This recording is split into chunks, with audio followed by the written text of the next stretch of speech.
యెషయా గ్రంథం 49వ అధ్యాయము 14 నుండి 16 వచనములు చదువుకున్నాం. ఆ భాగంలో సియోను కుమారి అనగా దేవుని సంఘము అని పిలువబడుతున్న ఇజ్రాయేలు ప్రజలు వారికి జరిగిన సంఘటనల దృష్ట్యా వారు అనుభవించిన పరిస్థితుల ప్రభావములను బట్టి వారు ఏమనుకుంటూ ఉన్నారంటే, ఐగుప్తులో నుండి మమ్ములను పిలిచిన దేవుడు, అరణ్యములో మమ్ములను పోషించిన దేవుడు, మాకు కావలసినవన్నీ అనుగ్రహించిన దేవుడు ఇప్పుడు మమ్మల్ని మరిచిపోయాడు అని బాధపడతా ఉంది సంఘము. విచారపడుతూ ఉంది సియోను కుమారి. ప్రియమైన దేవుని బిడ్డలారా, దేవుడు మమ్మల్ని మరిచిపోయాడు అని తన మనసులో తలస్తా ఉన్నారు. అది కొంచెం బాధకరమైన విషయము. చరిత్రలో ఏ ఒక్కరిని దేవుడు విడిచిపెట్టేవాడు కాడు. చరిత్ర మనము చూచినట్లయితే ప్రజలు దేవునిని మర్చిపోయారే తప్ప దేవుడు ప్రజలని ఎన్నడూ మర్చిపోలేదు. ప్రజలు దేవుని దగ్గరికి రావడం మానేశారే తప్ప దేవుడు ప్రజల దగ్గరికి రాకుండా మానలా. వీరి యొక్క ఆలోచన సరళి. దేవుడు మమ్మను మరిచిపోయాడు. మీరు 14వ వచనం చదివితే, అయితే సియోను, యెహోవా నన్ను విడిచిపెట్టి ఉన్నాడు, ప్రభువు నన్ను మరిచి ఉన్నాడని ఈ సియోను అనగా సంఘము అనగా ఇజ్రాయేలు ప్రజలు వారి ఆలోచనలు, వారి తలంపులు, వారి మాటలు ఎలాగున్నాయంటే దేవుడు విడిచిపెట్టేశాడంట, దేవుడు మరిచిపోయాడంట. అటువంటి సందర్భములో వారు జీవిస్తున్న పరిస్థితులలో దేవుడు అంటున్నాడు, నేను మిమ్మల్ని ఎన్నడూనూ మరువను అంటున్నాడు. హల్లెలూయా, హల్లెలూయా. ఎంత చక్కటి మాట అంటున్నాడంటే, స్త్రీ తన బిడ్డను మరుచునా అంటే, కన్న తల్లి 9 మాసాలు 9 మాసాలు గర్భములో ఉంచి బాధను అనుభవించి, కష్టమును అనుభవించి, శ్రమను అనుభవించి, ఓ బాధల పాలై బయట పడిన తరువాత ఆ కన్న తల్లి రక్తము పుట్టినటువంటి బిడ్డను మర్చిపోతుందా? ఒకవేళ మర్చిపోవచ్చు ఆమె, కానీ నిన్ను నేనెన్నడూనూ మరువను. ఈ రోజుల్లో తల్లిదండ్రులను మర్చిపోయిన పిల్లలు ఉన్నారు. పిల్లలను మర్చిపోయిన తల్లిదండ్రులు సమాజంలో ఉన్నారు. కానీ నా యేసయ్య, నువ్వు ఆయన దగ్గరకు వచ్చినా రాకపోయినా, ఆయనను నువ్వు ప్రేమించినా ప్రేమించకపోయినా, ఆయనకు నువ్వు విన్నవించుకున్నా విన్నవించుకోకపోయినా, ఆయనంట మనలను మరువడు. ఎందుకో తెలుసా? ఆయన అరచేతులలో మనల్ని చెక్కుకున్నాడు. హల్లెలూయా. కాబట్టి ప్రియమైనటువంటి దేవుని బిడ్డలారా, కొన్నిసార్లు మనము కూడా అదే పరిస్థితుల్లో దేవునిని అటువంటి మాటలు మాట్లాడతాం. దేవుడు నన్ను విడిచిపెట్టేశాడు, దేవుడు నన్ను మరిచిపోయాడు, దేవుడు నా ఎడల జాలి పడలేదు, దేవుడు నా మీద చేదరించుకున్నాడు, అందుకే నా గతి ఇలాగా తయారయ్యింది అని మన మట్టుకు మనం తలంచుకొని మన పుట్టుకను మనమే శపించుకుంటాం. అది మంచి పద్ధతి కాదు. దేవుని బిడ్డలకు అట్టి మనసు ఉండకూడదు. నీ కొరకు ప్రాణం పెట్టిన దేవుడు నిన్ను ఎలా మర్చిపోతాడని నువ్వు అనుకుంటావు? నీ కొరకు రక్తము కార్చిన దేవుడు నిన్ను ఎలా మర్చిపోతాడు అనుకుంటావు?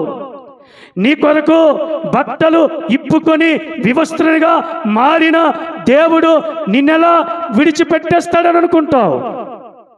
నీ ఆలోచన తప్పు, నీ తలంపులు తప్పు. ప్రియమైనటువంటి దేవుని బిడ్డలారా, నీ ప్రాణము పోయినా నిన్ను కానీ నీ బిడ్డలు కానీ ఆయన ఎన్నడూనూ విడవడు. ప్రియమైన దేవుని బిడ్డలారా, మన దేవుడు అటువంటి గొప్పవాడు. కొన్నిసార్లు మనం దేవుణ్ణి మర్చిపోతాం, కొన్నిసార్లు మనము దేవుని చిత్తాన్ని మర్చిపోతాం, కొన్నిసార్లు దేవుని లేఖనాలను మర్చిపోతాం, కొన్నిసార్లు దేవుని ఆజ్ఞలను మర్చిపోతాం, కొన్నిసార్లు దేవుని సహవాసాన్ని మర్చిపోతాం. ఆ పేతురు, ఆ యోహాను, ఆ యాకోబు ఆ దేవుడు చెప్పిన మాటలు మర్చిపోయి, యెరూషలేములో కనిపెట్టండి అని చెప్పిన మాటలు మర్చిపోయి, చేపలు పట్టుకోవడానికి వెళ్ళిపోయి రాత్రంతా అలసపోయినప్పటికనే దేవుని ఆజ్ఞలు వారు మర్చిపోయారు. అలాగా మనం మర్చిపోతాం. ఎందుకో తెలుసా? మనం బలహీనులం, జ్ఞానము లేనివారు, మంచి బుద్ధి లేనివారు. మన తప్పులల్లా చేసి యేసయ్య మీద నెట్టుతాం. అందుకే మనిషి గుణము మంచిది కాదు. పశువుకైనా గుణం ఉంటుంది, వీడికి పశువుకున్న గుణము కూడా ఉండదు. గాడిద చూడండి, ముందుకు తన్నదు, వెనక్కి తంటది. మనుషుల నైజము అటువంటిది. ప్రియమైనటువంటి దేవుని బిడ్డలారా, ఈ సియోను కుమారి తన తప్పులను తను ఒప్పుకొనక, తాను చేసిన పాపమును విడిచిపెట్టక దేవుడు విడిచిపెట్టేశాడో, దేవుడు నన్ను మర్చిపోయాడని విలపిస్తూ దుఃఖపడుతూ ఉంది. ఆ విలాపము చూచిన దేవుడు అంటున్నాడు, అమ్మా, నీ కన్న తల్లి నిన్ను విడిచిపెట్టేస్తుంది, కానీ నేను నిన్ను విడిచిపెట్టను. ఓ పాట ఉంది కదా, నిన్ను నేను మరువను యేసయ్య నా బ్రతికంతా. ఆ పాట ఉంది, మంచి పాట, పాడుతాను చూడండి. పాట ఉంది నాకు. నిన్ను నేను మరువలేను యేసయ్యా, నా మనసంతా నీ తలంపులేనయ్యా. నిన్ను నేను మరువలేను యేసయ్యా, నా మనసంతా నీ తలంపులేనయ్యా. నేను తడబడి నడచిన నీ తలంపులే, నేను నిలచిన పరిగెత్తెను నీ తలంపులే. నేను నవ్విన ఏడ్చిన నీవేనయ్యా, నా హృదయములో నివసించే దైవమేసయ్యా. నిన్ను నేను మరువలేను యేసయ్యా, నా మనసంతా నీ తలంపులేనయ్యా. ఎవరో ఈ పాట చక్కగా రాశాడు రచయిత. అతగాడు బాధలో ఉండి ఉండి ఆ బాధలో నీ పాట రాసి ఉంటాడు. బాధ పోయిన తర్వాత ఆ పాట పాడతాడా? ఏంటి, బాధ పోయిన తర్వాత దేవుని మర్చిపోయిన వాళ్ళు చాలామంది ఉన్నారు. బాగుపడిన తరువాత దేవునికి దూరమైన వాళ్ళు చాలామంది ఉన్నారు. స్థిరపడిన తరువాత, పేదరికములు ఉన్నప్పుడు యేసయ్యా యేసయ్యా యేసయ్యా నువ్వు లేకపోతే నేను లేను అన్నాడు. స్థిరుడైన తరువాత, ధనికుడైన తరువాత, సిరి సంపదలు వచ్చిన తరువాత ఏమంటాడు తెలుసా? నాకు టైం లేదు యేసయ్యా, నాకు టైం లేదు. సిరి సంపదలు కలిగిన తరువాత దేవునిని మర్చిపోయిన వాళ్ళు చాలామంది, ఏమండి మందిరానికి రాలేదంటే, బిజీ సార్, ఖాళీ లేదు సార్. ఆ మాటే తీసిస్తే ఖాళీ ఉంటుందా? నా దేవుని బిడ్డలారా, దేవుడు మనల్ని ఎన్నడూ విడిచిపెట్టేవాడు కాడు. కావున వాగ్దానమిచ్చిన దేవుడు మరిచిపోయేవాడు కాడు. ఇజ్రాయేలు ప్రజల ఎడల దేవుడు తన ప్రేమను వెల్లడిపరుస్తూ ఉన్నాడు. స్టిల్ ఇప్పటికీ కూడా ప్రపంచములున్న ప్రతి మనిషి ఎడల, మన ఎడల దేవుని ప్రేమ అలాగే ఉంది. ఆయన ఎవ్వరిని మరువడు, విడిచి పెట్టడు. కాబట్టి దేవుడిచ్చిన ఈ మాట, మన దేవుడు మనలను మరువడు అనే విషయాన్ని తెలుసుకోవాలి. భయంకరమైనటువంటి జలప్రలయం వచ్చింది. పరిశుద్ధ ఆత్మదేవుడు నోవహు దగ్గరకు వచ్చాడు. ఇదిగో మనుషులు చేసిన పాపము గొప్పదిగా ఉంది, నేను జలప్రలయం రప్పిస్తాను. కాబట్టి నోవహు, నీ సంతానము ద్వారా భూమి మీద మరలా ప్రజల్ని ఉత్పత్తి చేస్తాను అని దేవుడు అన్నాడు. అయితే నోవహు ఏం చేశాడు తెలుసా? ఆ ప్రజల దగ్గరికి వెళ్ళి దేవుని మాటలు ప్రకటించాడు. ప్రకటిస్తే ఆలకించిన ప్రజలు, వినినటువంటి ప్రజలు నెవ్వరు, బాధపడవలసినటువంటి ప్రజలు, భయపడవలసిన ప్రజలు, దేవుని దగ్గరికి రావలసిన ప్రజలు భయపడకుండా, రాకుండా, మొర్ర పెట్టకుండా వారి పనులు వారు చేసుకుంటూ ఉన్నారు. పెళ్ళిళ్ళు చేసుకున్న వారు పెళ్ళిళ్ళు చేస్తున్నారు, ఇల్లులు కట్టుకున్న వాళ్ళు ఇల్లులు కట్టుకుంటూ ఉన్నారు, తప్పు చేసిన వారు తప్పులు చేస్తూ ఉన్నారు. నాకు కాదన్నట్టుగా వారు విచ్చలవిడిగా బ్రతుకుతున్నారు. నేటి దినాలు కూడా అట్లాగే ఉన్నాయి. నేటి దినాలు కూడా ఎలాగున్నాయి? అట్లాగే ఉన్నాయి. ఎవడైనా చిన్న తప్పు చేస్తే, అరే బాబు ఇట్లా చేస్తున్న తప్పు కదా అంటే, నా ఇష్టం, నువ్వెవడవు అనే మాటలు మనము వింటున్నాం. తప్పు కదా, అది మంచిది కాదు కదా, అట్లా ఉండకూడదు కదా, నా ఇష్టం, నువ్వెవడవు చెప్పడానికి? నా డబ్బు, నా శరీరం, నువ్వేమిస్తున్నావా? నువ్వు నన్ను భోజనం పెడుతున్నావు, నాకు నువ్వెవడవయ్యా చెప్పడానికి? ప్రజెంట్ దినాలు నోవహు దినాల వలె ఉన్నాయి. సంఘమా, నువ్వు ఏ పరిస్థితుల్లో నడుస్తున్నప్పటికీ ఎందుకో దేవుడు నీ గురించి తెలియజేస్తూ ఉన్నాడు. నిన్ను ఆయన మరువలేదు, ఆయన నిన్ను విడిచిపెట్టలేదు. నువ్వు ఆయనకు కావాలి. నిన్ను ఆయన అరచేతులలో చెక్కుకున్నాడు. నీవు ఎటువంటి స్థితిలో ఉన్నా ఆయన సత్తువు. ఆయన దగ్గరికి రా. నీ జీవితము ఆయన చేతిలోనికి అప్పగించుకో.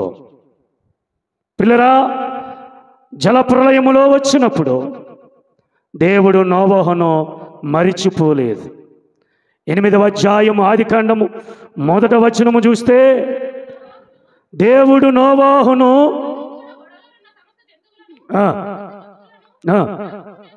హల్లెలూయా, దేవుడు ఏం చేశాడు? జ్ఞాపకము చేసుకున్నాడు. అంటే అర్థం ఏంటి? మరిచిపోలేదు. దేవుడు నోవహు భార్యను, నోవహు 3 కుమారులను, నోవహు 3 కోడండ్రులను, నోవహులో వాడలున్న జంతువులను, ఆడ మగ ప్రతి జంతువులను దేవుడు జ్ఞాపకం చేసుకున్నాడు. ప్రియమైన దేవుని బిడ్డలారా, నోవహు అక్కరలో దేవుడు నోవహును మరిచిపోలేదు. ప్రియమైన దేవుని బిడ్డలారా, ప్రియమైనటువంటి సంఘమా, 40 దినములు పగలు రాత్రి ప్రచండ వర్షము కుమ్మరించబడ్డాయి. 150 దినాలు తరువాత, ఎన్ని దినాలు? 150 దినాలు. 150 దినాలు తరువాత నీళ్లు తగ్గిపోతే 7వ నెల 10వ దినమున ప్రియులరా, మరి 10వ నెలలో మరి అరారత్ కొండలు కనబడ్డాయి. ఆ వాడ అరారత్ కొండ మీద నిలిచింది. కాకిని పంపించాడు, అది రాలా. పావురాన్ని పంపించాడు, వచ్చింది. పిల్లరా, ప్రజలందరూ తేలుతూ మునుగుతూ కొన ప్రాణముతో నీళ్లు మింగుతూ కొట్టుకొని పోయారు. వారి శవములు, గ్రద్దలు, కాకులు భయంకరమైనటువంటివి తిన్నాయి. వారి చావు కుక్క కన్నా హీనమైపోయాయి. ఎందుకో తెలుసా? దేవుడు చెప్పిన మాటలు, దేవుని చేత పంపబడిన దైవజనుడైన, ప్రవక్త అయిన, నాయకుడైన, శిష్యుడైన, విశ్వాసి అయిన నోవహు మాటలు వినలేనప్పుడు, జీవితములో సరిచేసుకోలేనప్పుడు, రాత్రి చెప్పాను కదా, అడవిలో సింహమునకు కొన్నిసార్లు దేవుడు అప్పగించేస్తాడు. ఆ బ్రతుకు భయంకరమైన పరిస్థితి అయిపోద్ది. కాబట్టి ప్రియమైనటువంటి దేవుని బిడ్డలారా, దేవుడు నిన్ను కానీ నీ కుటుంబము కానీ మనలను ఎన్నడూ మరిచిపోడు. కాబట్టి ప్రియమైనటువంటి దేవుని బిడ్డలారా, నోవహును తన అక్కరలో ఉన్న వ్యక్తిని ఆయన మరిచిపోలేదు. నిన్ను కూడా నీ అక్కరలో ఉన్న వాటిని దేవుడు మరిచిపోడు. నువ్వు ఏ అక్కరతో బాధపడుతున్నావో, ఏ సమస్యతో బాధపడుతున్నావో, ఏ ఇబ్బందితో బాధపడుతున్నావో, ఏ ఇరుకులతో బాధపడుతున్నావో నాకు తెలియదు, దేవుడు నిన్ను మర్చిపోడు. ప్రియమైన దేవుని బిడ్డలారా, అకుల్లా ప్రిస్కిల్లా అనేవారు ప్రాంతాన్ని విడిచిపెట్టి రాజు వెళ్ళిపోమన్నాడు. మీరు యూదులు, బెన్యామీను గోత్రానికి చెందినవారు, మీరు మా ప్రాంతంలో ఉండకూడదు, మీరు వెళ్ళిపోండి అన్నారు. పిల్లరా, వెళ్ళిపోమన్నప్పుడు సాధారణంగా ఎవరికైనా ఎలాగుంటుంది? కొన్ని సంవత్సరాలు ఒకే ప్రాంతంలో ఉన్నప్పుడు, ఒకే ప్రాంతంలో బ్రతికినప్పుడు, అందరితో కలిసి మెలిసి ఉన్నప్పుడు, పిల్లరా, అకుల్లా ప్రిస్కిల్ల వారు దేవునికి మొర్రపెట్టి, అయ్యా చక్రవర్తి వెళ్ళిపోమంటున్నాడు, అయితే మీ చిత్తమునకు అప్పగిస్తూ ఉన్నాం, మరి ఎటు వెళ్ళమంటారు అంటే కొరింథీకి వెళ్ళారు. ఎక్కడికి వెళ్ళారు? కొరింథీకి వెళ్ళారు. ప్రియమైనటువంటి దేవుని బిడ్డలారా, అకుల్లా ప్రిస్కిల్ల వారిని దేవుడు మరవలేదు. ఏథెన్సులో ఎలా బ్రతికారో కొరింథీకి వచ్చినప్పుడు కూడా అలాగే బ్రతికారు. కాబట్టి ఏ లోటు రాకుండా వారు గుడారాలు వ్యాపారం చేసుకొని, అనగా టెంటలు కుట్టుకొని వారు జీవనము కొనసాగిస్తుంటే ఏ లోటు లేకుండా పౌలును వారు చేర్చుకొని ఆదరించి పోషించారు. ఎందుకంటే పౌలు గారు కూడా డేరాలు కుట్టేవారు. పిల్లరా, దేవుడు అకుల్లా ప్రిస్కిల్లాను మరవని దేవుడు నిన్ను మర్చిపోతాడా? నీ అక్కర్లేంటో ఆయనకు తెలుసు, నీ సమస్యలేంటో ఆయనకు తెలుసు, నీ ఇబ్బందులేంటో ఆయనకు తెలుసు, నీ ఇరుకులేంటో ఆయనకు తెలుసు, ఎందుకు కన్నీరు కారుస్తున్నావో ఆయనకు తెలుసు. ఒకవేళ నువ్వు ప్రేమించిన మనుషులు నువ్వు ఆదరించిన మనుషులు, నువ్వు చేరదీసే మనుషులు, నువ్వు అనుకునే మనుషులు నిన్ను విడిచిపెట్టొచ్చుగాక. వారి ముఖములు నిన్ను చూచి తిప్పుకోవచ్చుగాక. వారు నిన్ను చూచి తలలాడించి చీ చీ అనొచ్చుగాక. కానీ నా యేసు అలాగెప్పుడు అనడు. ఎందుకో తెలుసా? ఆయన నిన్ను కన్నాడు. ఆయన నిన్ను ఎలా కన్నాడు తెలుసా? ఆయన రక్తము కార్చి నిన్ను కన్నాడు. ఆయన శరీరము బద్దలై నిన్ను కన్నాడు. ఏదో మామూలుగా నేను కనలా, ఆషామాషగా నేను కనలా. తన ప్రాణమంతా నీ కొరకు దారపోశాడు. ఆ ప్రాణం పెట్టిన దేవుడు నేను ఎలా మర్చిపోతాడు? బుద్ధి ఉందా నీకు? మనసుందా నీకు? ఆలోచిస్తున్నావా? దేవుని వాక్యాన్ని చదువుతున్నావా?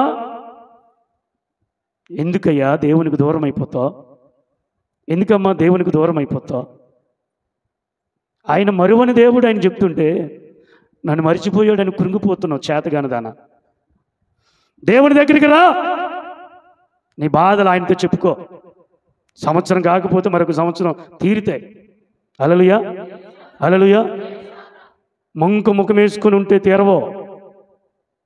దేవునికి దగ్గరికి రా, నీ చేతులు ఎత్తు, మనసు ఎత్తు, కన్నీళ్లు కార్చు. నీ తలక మించినవైనా ఆయన తీర్చునుగాక. హల్లెలూయా, హల్లెలూయా. ప్రియమైనటువంటి దేవుని బిడ్డలారా, నోవహు అక్కరలు తీర్చగలిగిన దేవుడు మన అక్కరలు కూడా తీరుస్తాడు. ఏది కావాలంటే వాడలోన దేవుడు పెట్టాడు. ఏది కావాలంటే నచ్చినట్టుగా తిన్నారు. నాహో భార్యకి నచ్చిన వంట చేసుకుంటే, కొడుకులకు నచ్చిన వంట చేస్తే, కోడలకు నచ్చిన వంట చేస్తే వాళ్ళు సమృద్ధిగా ఆ గెంతులు వేసుకొని, అందులోనే సర్పాలు ఉన్నాయి, అందులోనే సింహాలు ఉన్నాయి, అందులోనే మరి ఎలుగుబంట్లు ఉన్నాయి, అందులోనే నక్కలు ఉన్నాయి, అందులోనే ఏనుగులు ఉన్నాయి, అందులోనే అనకొండ ఉంది, అందులోనే ముసళ్ళు ఉన్నాయి, అందులోనే తాబేళ్ళు ఉన్నాయి, అందులోనే తేళ్ళు ఉన్నాయి, అందులోనే జర్రులు ఉన్నాయి, అందులోనే మరి మరి నప్పిన మరి ఏమంటే ఎలుకలు ఉన్నాయి. అవన్నీ హానికరమే కదా, అవన్నీ హానికరమే. వాటి మధ్యలోనే వారు తిరిగారు. ఏ హాని చేయలా. ఎంత గొప్ప దేవుడు అండి. ఇప్పుడు మనము తేలు తేలు తేలు అందరూ లేచి పారిపోతారు. తేలంతా మనం ఎంత? తేలంతా మనం పెద్దమా ఏంటో? కానీ మనం బతికేటో తేలు చూసి కూడా భయపడం. అభద్రత భావం. ఎప్పుడు అభద్రత భావం వస్తుందో తెలుసా? నువ్వు దేవునిలో లేకపోతే, దేవుని వాక్యాన్ని అర్థం చేసుకోకపోతే నీకు అభద్రత భావము, అవిశ్వాసపు మాటలు, అల్పబుద్ధి కలుగుద్ది. కాబట్టి ప్రియులరా, దేవుడు నోవహును జ్ఞాపకం చేసుకున్నాడు. రెండవదిగా చూస్తే మొదటి సమూయేలు గ్రంథం మనందరికీ తెలుసు, మొదటి అధ్యాయము 11వ వచనం. ప్రియులరా, హన్నాను తన అంగలార్పును దేవుడు మర్చిపోలేదు. హన్న పిల్లలు లేరని అంగలార్చింది, ఆవేదన చెందింది. నా బ్రతికేంటి ఇలాగ అయిపోయిందని దేవుని మందిరానికి వచ్చి ఏడ్చింది, బాధపడింది. అయితే దేవుడు ఆమె మొర్రను ఆలకించాడు.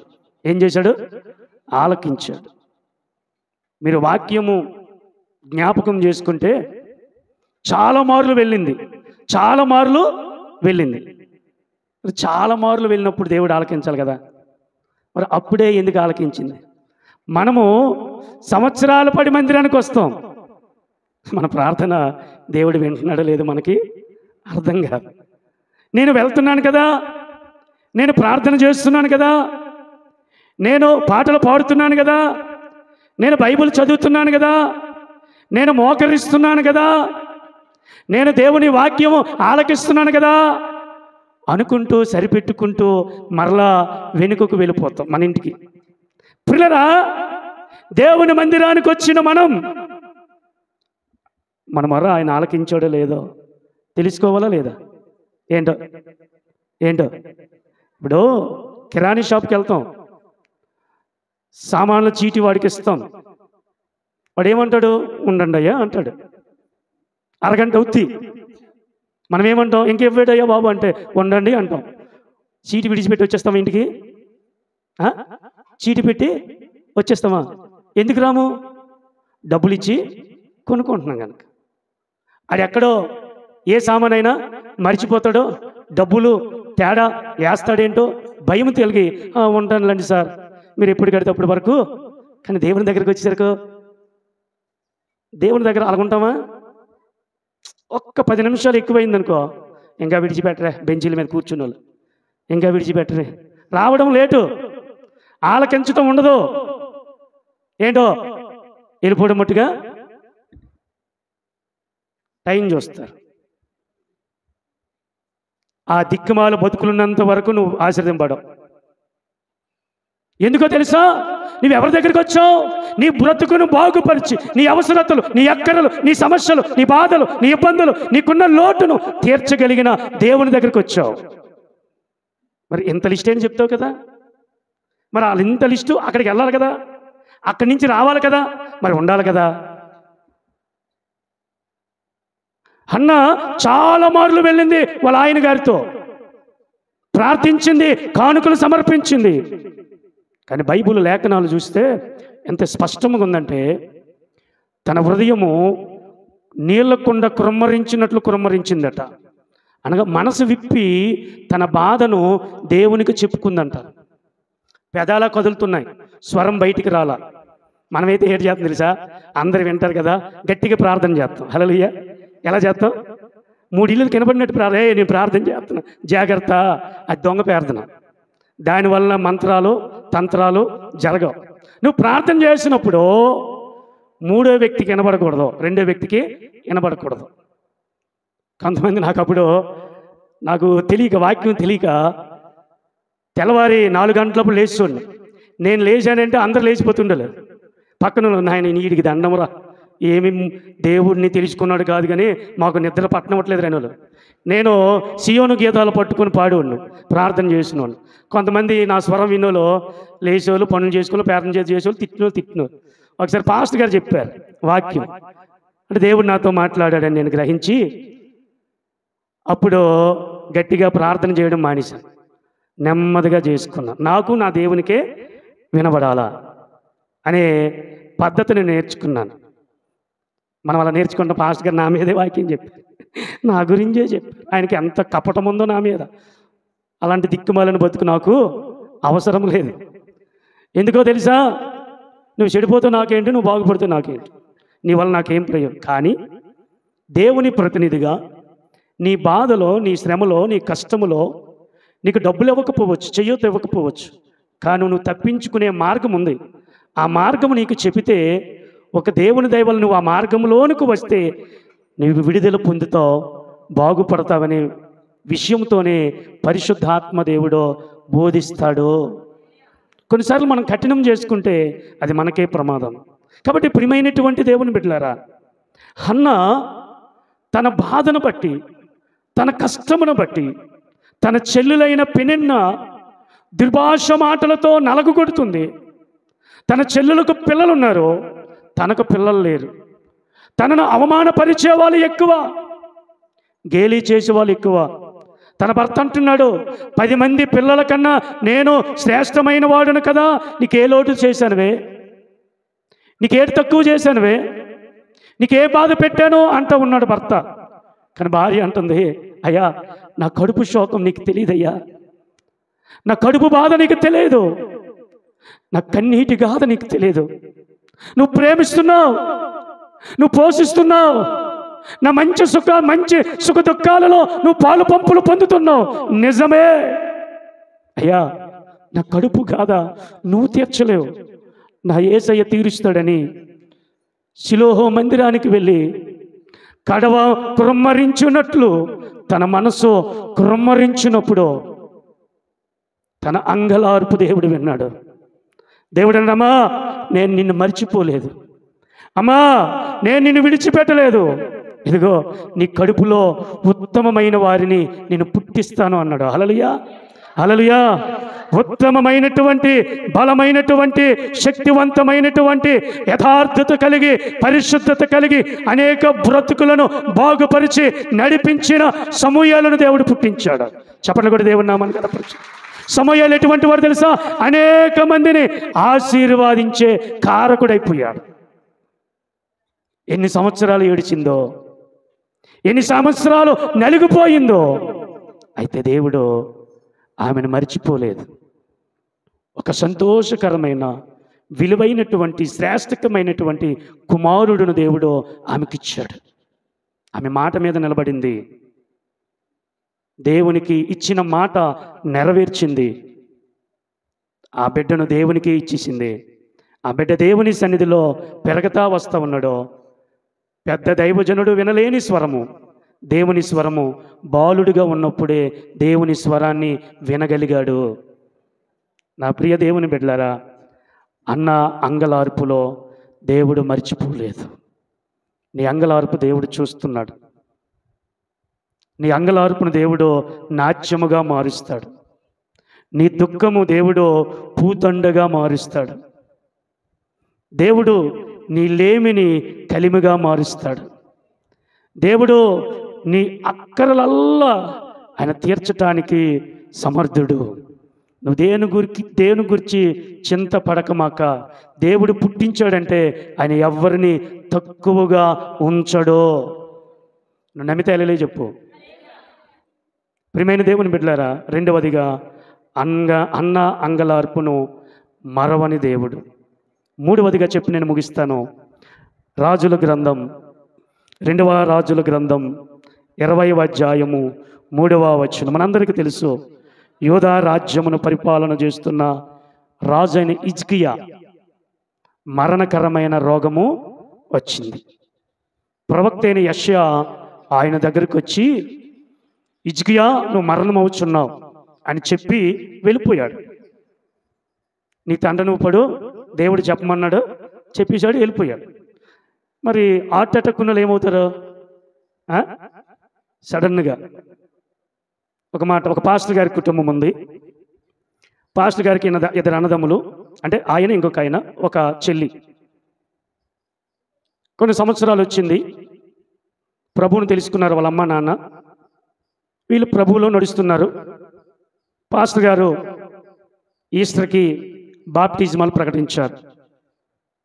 ఇదిగో మీరు వాయిదాలు వేయొద్దు, రేపేమి సంభవిస్తుందో ఎవరికి తెలియదు, కాబట్టి బాప్టిజం తీసుకున్న వాళ్ళందరూ మీరు లేచి నిలబడండి అని పాస్టర్ గారు ప్రకటన చేశారు. అందరూ యవన పిల్లలు లేచారు, వారి పేర్లు రాసుకున్నారు, వారిని సిద్ధపరుస్తూ ఉన్నారు. ఎలాగుండాలి, బాప్టిజం ముందు ఎలాగున్నారు, బాప్టిజం తర్వాత ఎలాగుండాలి, అవన్నీ పాస్టర్ గారు మరి క్లాస్ తీసుకొని చెప్తా ఉన్నారు రోజు 1 గంట. అయితే ఈయన చెల్లి ఏం ఆలోచించిందంటే, ఆమె బీఈడీ చేసింది, నాకు ఉద్యోగం వచ్చిన తర్వాత తీసుకుంటున్నానని బాప్టిజంకి తీసుకోలే. పాస్టర్ గారు ఇంటికి వెళ్ళి, ఏమమ్మా నువ్వు రాలేదంటే, పాస్టర్ గారు అండి నేను టీచర్ పోస్ట్ పుట్టిన తర్వాత బాప్టిజం తీసుకుంటున్నాను అన్నదట. దేవుని దయ వలన టీచర్ పోస్ట్ వచ్చింది, జాయినింగ్ ఆర్డర్ తీసుకుంది, జాయినింగ్కి వెళ్ళాలి. మధ్యలో ఆదివారం వచ్చింది, మందిరంలో సాక్ష్యం చెప్పింది, దేవుని దయ వలన నాకు టీచర్ పోస్ట్ వచ్చింది అని ఆదివారం సాక్ష్యం చెప్పింది. సోమవారం జాయినింగ్ అవుతున్నాను అని వచ్చిన తర్వాత బాప్టిజం తీసుకుంటున్నాను చెప్పింది. ఇంతలోనే వెళ్ళింది, ఒక ఆటోలో వెళ్ళారు, ఒక లారీ వెనకత్త వచ్చి గుద్దీసింది. పిల్లలు వారు మరి ఆ రోడ్డు ప్రక్కన కాలువ ఉంది, ఆ కాలువలో పడిపోయారు. మరి ఈమె హాస్పిటల్లో తీసుకుని వెళ్ళారు, సమాచారం ఇచ్చారు. ఎవరో తెలుసుకొని వాళ్ళ ఇంటికి వెళ్ళి, ఇలాగ మీ చెల్లి యాక్సిడెంట్ అయి చచ్చిపోయింది, హాస్పిటల్లో ఉంది, పెద్ద హాస్పిటల్లో అని చెబితే వాళ్ళ నాన్న, వాళ్ళ అన్నయ్య, ఈయన వెళ్ళారట. వెళ్ళి చూస్తే ఏడుస్తున్నారు, చాలామంది ఏడుస్తున్నారు. ఒక ఆయన్ని, అయ్యా మా పాప ఇలాగెలాగంటే, వండు నేను చూసి చెప్తానంటే ఆ పాపను చూసి గుడ్డ కట్టేశారట, బయటికి తీసుకొచ్చారు. ఇది జరిగిన సంఘటన. ఆ పాస్టర్ గారు ఎంత ఉంటారు. ఆ పాస్టర్ గారి పేరు జోసఫ్. ఆయన సినిమాలో యాక్ట్ చేశాడు. ప్రియమైన దేవుని బిడ్డలు చూసేసరికి చనిపోయింది. అన్నదమ్ములు, తండ్రి ఏడుస్తున్నారు. తీసుకొచ్చుతున్నారు ఇంటికి. ఎవరో పడుచువాడు వాళ్ళ అమ్మకి చెప్పారట, మీ పాప చచ్చిపోయింది. ఆమె అన్నం తింటుందట. అన్నం తిని వెంటనే ఆమె అట్లాగే ఉండి పడిపోయింది. అంటే హార్ట్ అటాక్తో చచ్చిపోయింది ఆమె. ఇప్పుడు ఒకటిగా ఉన్న శవము ఎన్ని అయింది? 2 అయింది. ఆ రాత్రి భజన అంటే పాటలు పాడి చేశారు. పాప చనిపోయింది, భార్య చనిపోయింది. ఆ తండ్రి పొలంలోకి వెళ్ళి మందు తాగేసి అతడు చచ్చిపోయాడు. ఇప్పుడు ఎన్ని శవాలు? 3 శవాలు. ఆ 3 శవాలు అయినప్పుడు ఆ ఊరిలో పెద్దలు ఉంటారు కదా, కేసు అయిపోద్ది ఏమైపోద్దని వెంటనే సమాధి చేసేశారు. ఇప్పుడు ఆ కన్నవారు దగ్గర సంబంధంలో ఎంతగా ఉన్నటువంటి వ్యక్తిని బయటికి ఆస్తులు వైట్ పేపర్ మీద రాసుకొని బయటికి తోలేశారట. నువ్వు ఇంట్లో ఉంటే బాగా తెలుపు. ఇప్పుడు అతడి గాడు చనిపోవాలనుకొని భీమవరం, మీరు భీమవరం వెళ్తే బ్రిడ్జి ఉంటుంది. ఆ బ్రిడ్జి మీద ఆ రాత్రి సమయంలో ఎవరిని అడిగినా ఒక ఆమెట, ఎదుగో ప్లేట్ ఇచ్చి నువ్వు అడుక్కుంటే అన్నం పెడతారని చెప్తే ఆకలికి వట్లోడు కూడా పెట్టలేదట. రూపాయి ఇంటే పెడతాము, లేకపోతే లేదంటే ఆ ఎంగిలి మెతుకులు ఏరుకొని ఇంకెందుకు చచ్చిపోదామని ఆ బ్రిడ్జి మీదకి వెళ్ళి చచ్చిపోదామంటే ఒక పాస్టర్ గారు, జోబు అనే పాస్టర్ గారు కారులో వస్తూ ఆయన చూసి కారు ఆపి వెంటనే పడిపోతున్న వ్యక్తిని ఇలాగ అత్తుకున్నాడంట. ఎందుకు నాన్న నువ్వు చనిపోవాలనుకుంటే ఈ కథ అంతా చెప్పాడట. అప్పుడు ఆ పాస్టర్ గారు తన ఇంటిలో ఉంచుకొని పెద్ద చేసి బైబిల్ ట్రైనింగ్ పంపించిన తర్వాత ఈరోజు గొప్ప సేవకుడయ్యాడు ఆయన. ప్రియమైన దేవుని బిడ్డలారా, అతను కూడా ట్రోల్స్ చేస్తుంటారు చాలామంది. ఎంత ఉంటాడు ఆయన జోసఫ్. ప్రియమైన దేవుని బిడ్డలారా, అటువంటి సందర్భాల్లో ఉన్న వ్యక్తిని దేవుడు మర్చిపోలేదు, మనల్ని ఎందుకు మర్చిపోతాడు? ఇప్పుడు యెషయా హిజ్కియా దగ్గరికి వచ్చి చెప్పాడు, నువ్వు చచ్చిపోతావు. హిజ్కియా ఏం చేశాడంటే గోడ తట్టి తిరిగి చేతులెత్తి అంగలార్చి అంట ఉన్నాడు, అయ్యా నీ సన్నిధిలో నేను ఎట్లు జీవించానో నీకు తెలుసు, ఎట్లా బ్రతికానో నీకు తెలుసు. అయ్యా కనికరించి అంటే దేవుడు హిజ్కియాను కనికరించి 15 సంవత్సరాలు ఆయుష్ను పొడిగించాడు. ప్రియమైన నా దేవుని బిడ్డలారా, హిజ్కియా అనారోగ్యములో ఉన్నప్పుడు దేవుడు హిజ్కియాను మర్చిపోలేదు. నువ్వు అనారోగ్యముతో ఉండొచ్చుగాక, శారీరకమైన రుగ్మతులతో బాధపడచొచ్చుగాక, నీ యొక్క పట్టిన ఆ వ్యాధి నిన్ను తినివేయబడునుగాక. అయితే యేసయ్య నీ బాధను, నీ రోగాన్ని, నీ వ్యాధిని ఆయన బాగుపరచుటకు సమర్థుడు. నువ్వు బాధలో ఉండి ఆయన వైపు చేతులెత్తితే నీ బాధలో నుండి నిన్ను విడిపించి నీకు స్వస్థతను కలిగిస్తాడు. కాబట్టి ప్రియులారా, 3వదిగా హిజ్కియా అనారోగ్యములో ఉన్నప్పుడు దేవుడు అతనిని మర్చిపోలేదు. మరి మనల్ని ఎలా మర్చిపోతాడు? మన ఎలా విడిచిపెడతాడు? ఒకవేళ నువ్వు దేవునికి దూరం అయిపోతున్నవేమో, దేవుని విడిచిపెడుతున్నవేమో, దేవుని వాక్యాన్ని దూరం చేసుకొని నీ హృదయాన్ని కఠినపరుచుకొని లోకములో బ్రతకాలి, లోకానుసారంగా బ్రతకాలి అనుకుంటున్నావేమో. జాగ్రత్త, రేపు నీది కాదు. నీ ఆత్మ పరిస్థితి ఏంటి? రేపు నీ ఆత్మ ఎక్కడికి వెళతాది? నీ ఆత్మ సంగతి ఏంటి ఆలోచించవా? ఎన్ని సంవత్సరాలు చేసిన ప్రార్థన ఏమైపోద్దో ఆలోచన వచ్చే. కాబట్టి ప్రియులరా, సియోను కుమారి అనుకున్నట్లు మనము అనకూడదు. మర్చిపోయి నువ్వు చెప్పావా నాని? నువ్వు చెప్పారా? దుఃఖంలో నలిగిపోయి, బాధపడిపోయి, కృంగిపోయి, నా బతుకు ఇలాగైపోయింది, నా స్థితి అయిపోయింది, నా ఇంటి స్థితి ఇలాగైపోయింది ఆలోచిస్తున్నావేమో దిక్కుమాలిన ఆలోచనలు. అవన్నీ పటాపంచలై పారద్రోలే దేవుడు మనకున్నాడు. నువ్వు భయపడే అవసరం లేదు, నువ్వు చింతపడే అవసరం లేదు, వేదన పడే అవసరత నీకు లేదు. నీ పక్షముగా ఆయన ఉంటాడు, నీ పక్షముగా ఆయన నిలబడి వాదిస్తాడు. నమ్మకముంచో, ప్రార్థన చేద్దాం. దేవుడు ఈ మాటలు దీవించును గాక.